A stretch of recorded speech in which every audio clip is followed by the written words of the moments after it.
Hi there, my name is Hannah Gehring. I work for Tiny Health, and I'm joined today by Danielle Shea, who is one of our microbiome specialists and really our resident eczema expert. I think the biggest question that we get about managing eczema is, what do I put on my skin? What are the best topical treatments to use? A lot of people are worried about using steroid creams to treat eczema in their little ones or even as adults.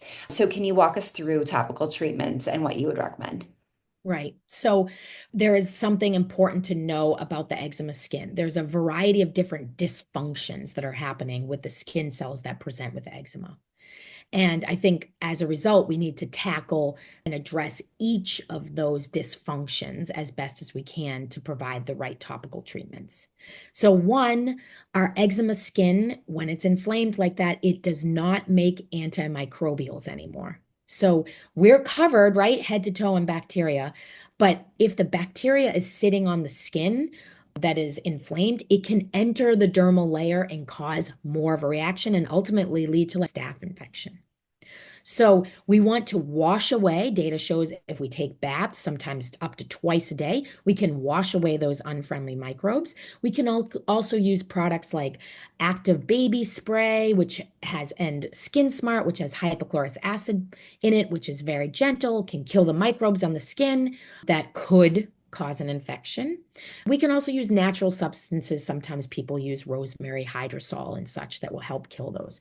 And the reason why we want to do that is because when we put moisture onto the skin, those microbes will feed off of the moisture if they're present, and it'll create a cycle. So the next dysfunction is that those skin cells, they don't hold on to moisture as well, which is another reason why this sometimes 2 times a day bath soaks has been shown to improve some eczema skin. Certainly, some people report having, oh, the eczema upregulates after the bath. That could be related to histamine because warm water has the body produce more histamine. But the soaking aspect, to actually wrap the skin in a moist, wet piece of clothing or towel or something and keep it on for a specific period of time, approximately 20 minutes, it provides those skin cells more moisture, more ability to absorb the water. So that's the second step. And then the third step is to protect the skin. Yes, provide more moisture, but really to protect it from the outside elements because, for example, in some little ones, when they get exposed to a food protein through the skin first, it can trigger an oral allergy. It doesn't always happen. I don't want people to be freaked out about that, but it is some of the reason why conventional medicine does talk a lot about not using products that have foods in them. My suggestion for families is to give the food orally, even if it's just like a smear, a taste to little ones before you go and use a product that has a lot of foods in it. If the food proteins are in the product, can make it through the dermal layer and potentially, it's rare, but it does happen, potentially trigger an allergy to that. So my favorites, I mentioned the bathing, the hypochlorous acid product. I use a lot of products that have evidence behind them that they've been shown to improve eczema symptoms. Sunflower oil. So there's Mustela is a product, Alba Botanica. It's a non-petroleum product, sunflower oil based.